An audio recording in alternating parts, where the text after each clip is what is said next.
ci xamante wuñu parce que édition yi bokkul. am na ñoo xam ne ci concours édition 2017 2016 2019 2020 kon possibilité complot mënu ci ne. kon c'est pas un hasard ñoom ñëpp ñu am des propos concordants li ci gën a yéeme nag mooy Missu Saint-Louis bi te loolu moo indi sama convocation dikk moo waxal ci làmmiñu boppam kenn saxaru ko suukar kenn saxaru ko lem que un ministre de Macky Sall moo ko ëmbal ba mu am ci ay seex voilà ce que j'ai dit léegi gars yi jël wax ji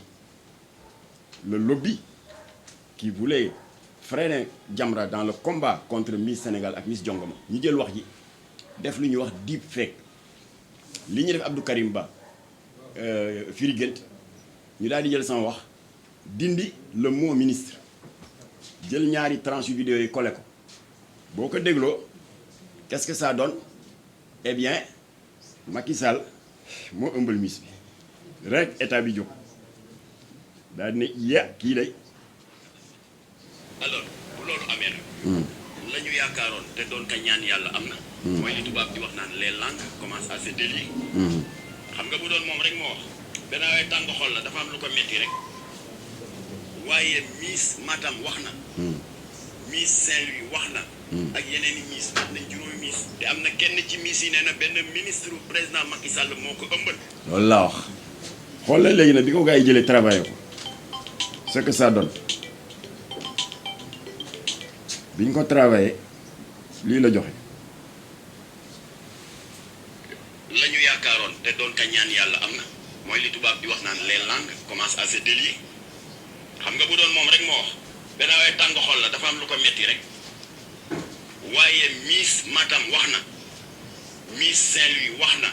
ak yeneen i Miss mat nañ juróomi Miss te am na kenn président Macky Sall moo ko ëmbal. voilà dégg ngeen de loolu la gars yi liggéey te moom il a été tellement maladroit man bu ñu ma ko joxoon danaa ko liggéeyal ba rupture boobu am du am parce que boo ko dégloo ak loo cuune ci wàllu audition audiovisuelle di nga xam ne am na coupure bi ñuy rocci le mot ministre. Alors je vous précise tout de suite et je l'en remercie le procureur Serigne Bassirou Gueye moo auto-saisiru bi vidéo bi commencé circuler ci réseaux sociaux yi man porté wu ma woon plainte bien que li ñu ma def neexuma waaye c'est le procureur Serigne Bassirou Gueye moo auto-saisiru waa DIC ñoo ma ko wax ba mu auto-saisiré dafa imputer dossier bi à la direction de la police judiciaire ne leen na ngeen ma leeral kii wax ci vidéo bi entendre ko ba xam lu mu ci xam après ñun ñu xam la marche à suivre alors ba ko police judiciaire jotee ndigal boobu ci procureur jébbal ko à la division des investigations criminelles parce que c'est un démembrement de la police judiciaire division des investigations criminelles jël ko jébbal ko Moulay Nakati c'est le patron de la BAG le bureau des affaires générales alors kooku ba mu ko jotee nag kooku moo ma convoqué bi ma convoqué nag Moulay Diko c'est le patron de la BAG la brigade des affaires générales mu convoqué ma wax ma li ko procureur wax nee nañ ma ci déglu ba xam lu ma ci xam waaye nag comme que du ma cuune waa Jamra kenn du cuune ànd sama jikko du ñu cuune ba may dem dama gànnaayoo vidéo yi nii ma def ak yéen nii teg leen original bi ma tegal leen bi ñuy trafiqué ñoom ci seen bopp ñoo mujj taf seen gémmiñ di ree tellement c'est mal fait alors ñu daal di ma entendre de 10h30 ba 13h30 sama avocat xaw a tardé man maa jël avance pour qu'on gagne du temps après mu daal di ñëw maître Moussa Sarr rejoindre ñu parce que am naa droit de ne pas parler tant que mon avocat n'est pas là waaye ma ne daal comme que je n'ai rien à cacher j'ai commencé à parler après suñu avocat ñëw ñoom ñu daal di jot ñaari version yi ma yónnee leen ko ñoom inspecteur yëpp yónnee naa ko Moulay Diko le patron de la BAG de la brigade des affaires générales le commissaire Mbaye Diouf bu DIC jot na ko ñoom ñëpp jot nañ ñaari version yi lu waaye cuune tu sens nettement que c'est une manipulation grotesque et maladroite. À partir de ce moment-là nag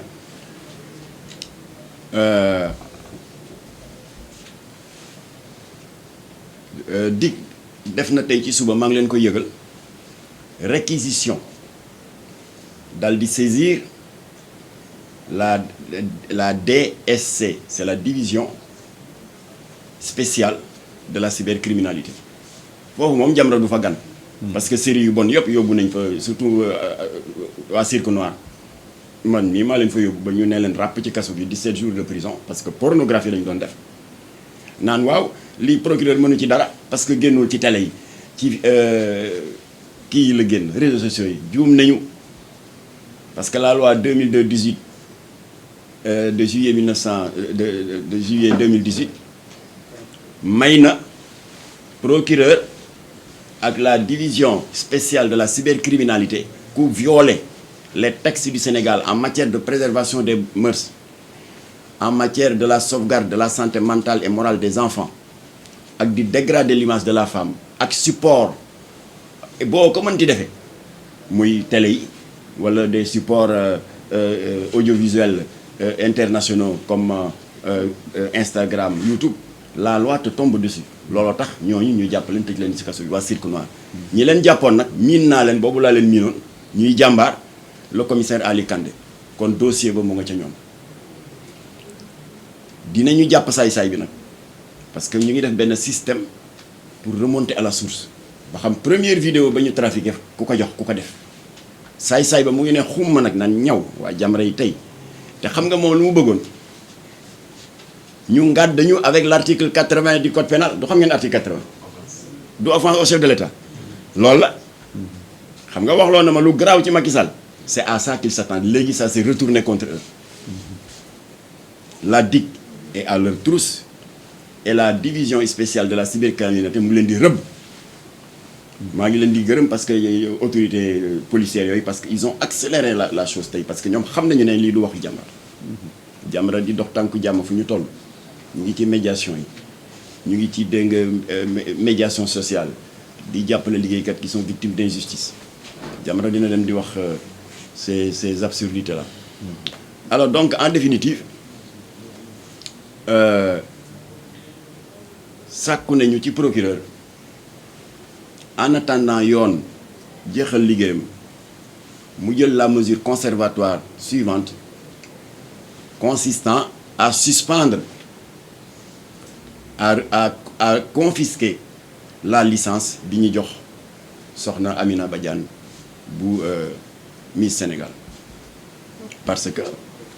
ku mérité licence doo comporté woo ni mu comporté woo ay xale nattu dal leen yow nga waroon nekk seen yaay seen bàjjen war leen di defal war leen a réconforter amoo looy wax lu toog di kex ku ñu violé yow la neex donc c'est une violation de l'article 252 du code pénal qui interdit l'apologie du viol l'apologie du crime rek la wax ma dégg benn avocat yi wax daal ne du crime la wax ma ne viol la loi 2020-05 du 10 janvier 2020 criminalisé wu ko kon le viol est un crime kon ku def l'apologie du viol di ko kañ di ko rafetal di ko ñàkkal fayda di ko banaliser tu tombes sous le coup de l'article 318 du code pénal alors donc loolu moom la ñu déposé woon le jeudi 29 ñu xam ne dana dal ci ñi mu war a dal seen kaw moo tax ñu lalal ma biir ndëgg sërëx pour yëpp a yàqu mais malheureusement heureusement procureur yeewu na ci heureusement la division de la cybercriminalité yeewu nañ ci ak la DIC ba léegi la machine est en train de se retourner contre ces malfaiteurs là loolu nag ñu ngi koy sant yàlla bu baax di ko gërëmee surtout suñu kilifa yi ndax fu ñu toll ñu ngi may xelal jaaral nii defal nii tegal fii sa tànk bul teg fii sa tànk xëy na man dama ci gën a fës gën ci rëy làmmiñ waaye Jamra ñii ñooy kilifa yi ànd sàmm jikko ñii ñooy kilifa yi coordonnateur baa ngi ni toog coordonnateur national Mbagne Gàcc mu ngi nii toog moo fi toogal tey imam Massamba Diop imam Massamba Diop nag semaine prochaine dafay entamer une tournée nationale auprès des familles religieuses parce que ñu ngi waajal mobilisation bu mag a mag pour que état jële fi Miss Sénégal ak Miss Jongoma gisuñu njariñam gisuñu lu mu indil jigéen ñi ci yokkute lu mu indil suñu culture suñu caada ci yokkute au contraire depuis 98 ñu ngi pervertir ay xale ñii seen njàng yàqu na ñii jëlee nañ ci ay ëmb ñii seen famille tas na waaye loolu c'est un autre combat waaye pour l'instant nañu jàpp waa ji defar vidéo bi pour l'instant procureur joxe na ndigal n'est-ce pas pour que sama plainte suñu plainte ba ñu déposé woon jeudi ñu topp ko suivre ko voilà de sorte que aboutissement bi mooy il faut que ñu entendre waa comité Miss Sénégal dégg naa ne nag porté na plainte waaye day nax boppam porter plainte pour diffamation porter plainte pour dénonciation calomnieuse porter plainte heureusement dañuy yem juste mu jeex porter plainte pour mise en danger de la vie d'autrui kon loolu mu def moom ngeen tuddee yéen dans votre jargon allumer des contre-feux tooñ ba noppi li ñu la sikka yëpp nga foog ko retourner ko contre tes victimes koo xam ne yow Sénégal gi ñoo la waroon porter plainte ndax xale yi yàqu te jaar ci sa comité Miss Sénégal yow nga jóg ne yaay porter plainte contre tes victimes pour diffamation dénonciation calomnieuse ak mise en danger de la vie d'autrui mais yow yaa mettre en danger la vie des filles jigéen bu nekk ci organisation Miss mu dem ba jeex lan mooy ndeyu muy dem ci hôtel bala ko cay fekk ko fa mënuñ ci yoon ñàkk bakkanam loolu mooy mettre en danger la vie d'autrui alors bu ko defee yàlla dogal na noonu mu porter plainte sans s'en rendre compte mu ngi rendre service à ses victimes parce que le procureur bu gisee le nombre de plaintes ak tamit te maa ngi leen ciy gërëm les organisations féminines ñoom itam plus d'une centaine de plaintes ak plainte Jamra alors loolu yëpp mënul nekk un hasard te ñooñu déposé plainte yëpp xamante wuñu mënul nekk complot alors le procureur sera fondé de donner des instructions pour l'ouverture d'une enquête de police ou de gendarmerie beneen bi mooy beneen option bi pour le procureur moo di mu jox instruction juge d'instruction mu ubbi une information judiciaire dans tous les cas plainte bi ndaw si plainte dafa baax parce que ça va accélérer les choses su boobaa nag ñu xam qui a fait quoi moo tax je rappelle Jamra porté wul plainte pour viol ndax viol bi ka ko def ak ka mu ko seqal ak yàlla kott ko xam kooku procureur la ci xarañteefam pour mu déterminer qui a fait quoi ñun dañu porter plainte pour apologie de viol mooy li ma leen nettali sànq di ko kañ di ko publicité di ko woyofal di ko banaliser ak tamit complicité passive de proxénétisme parce que ñiy jaar ci comité bi di yàkkataan ay xale ak di leen booleeg ay kilifa wëyu dont des ministres ñu di leen sàkku kooku affaire proxénétisme la def même ndaw si bu ne xawma leen waaye il y a une complicité passive parce que nul n'est censé ignorer la loi elle aurait dû sécuriser les femmes